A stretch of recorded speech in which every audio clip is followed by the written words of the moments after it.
Lecture du livre des Actes des Apôtres, chapitre 4, des versets 1 à 12. En ces jours-là, après la guérison de l'infirme, comme Pierre et Jean parlaient encore au peuple, les prêtres survinrent avec le commandant du temple et les Sadducéens. Ils étaient excédés de les voir enseigner le peuple et annoncer en la personne de Jésus la résurrection d'entre les morts. Ils les firent arrêter et placer sous bonne garde jusqu'au lendemain, puisque c'était déjà le soir. Or, beaucoup de ceux qui avaient entendu la parole devinrent croyants, à ne compter que les hommes, et il y en avait environ 5 000. Le lendemain, se réunirent à Jérusalem les chefs du peuple, les anciens et les scribes. Il y avait là Anne le grand prêtre, Caïphe, Jean, Alexandre et tous ceux qui appartenaient aux familles de grands prêtres. Ils firent amener Pierre et Jean au milieu d'eux et les questionnèrent. Par quelle puissance, par le nom de qui avez-vous fait cette guérison? Alors Pierre, rempli de l'Esprit Saint, leur déclara. Chef du peuple et ancien, nous sommes interrogés aujourd'hui pour avoir fait du bien à un infirme. Et l'on nous demande comment cet homme a été sauvé.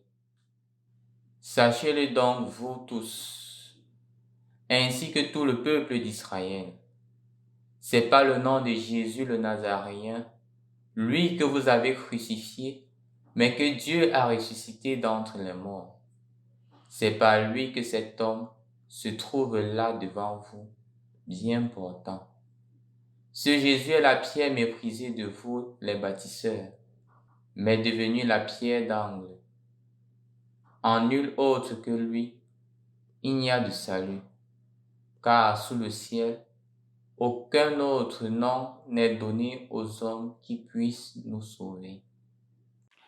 Au nom du Père et du Fils et du Saint-Esprit. Amen. Bonne fête de la Pâque, de la résurrection de notre Seigneur Jésus-Christ, puisque nous sommes encore dans l'octave pascale.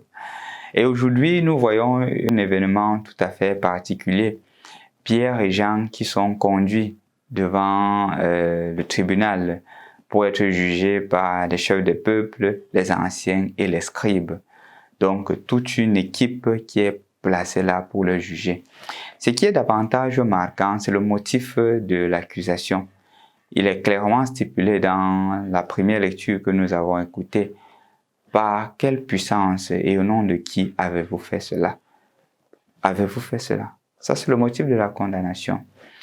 Et ce qui est davantage aussi marquant dans ceci, ce n'est pas d'abord le fait que Pierre parle de la personne qui leur a permis de faire cela, mais il rappelle justement ce qui s'est produit, ou du moins le mandat de Dieu dans Deutéronome chapitre 30, verset 15, dans lequel il dit: je mets devant toi la vie et la mort. Je mets devant toi la bénédiction et la malédiction. Je mets devant toi le bien et le mal. Choisis.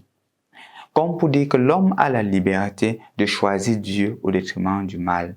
L'homme a la liberté de choisir le bien. L'homme a la liberté de choisir la vie au détriment de la mort. Et ce choix-là, c'est l'homme qui le fait.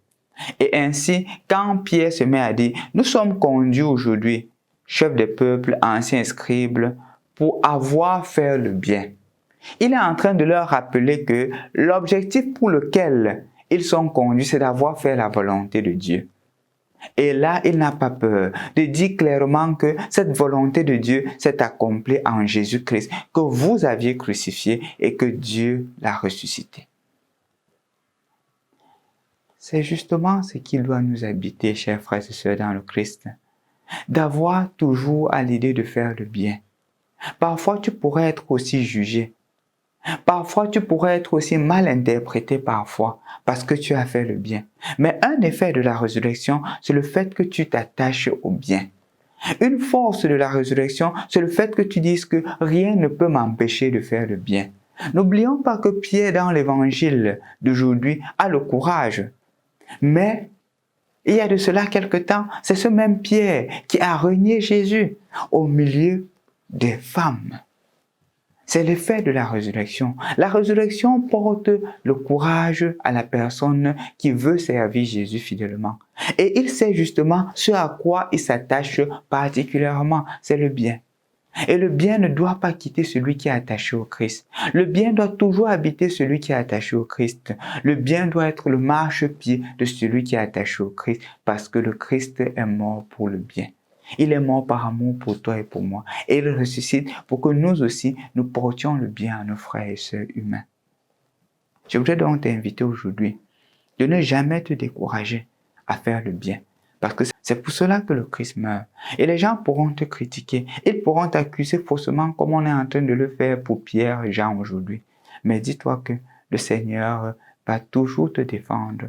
Lui-même, il a dit, quand vous serez devant des tribunaux, les gens vous accuseront. Ils porteront de faux témoignages en cause de mon nom. Mais soyez-en sûrs, ce n'est pas vous qui parlerez, c'est l'Esprit de mon Père qui parlera en vous.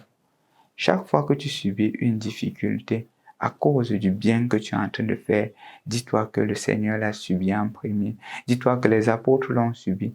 Ne te décourage pas. Va de l'avant parce que le ressuscité veut aussi que le bien soit davantage grandissant dans ta vie.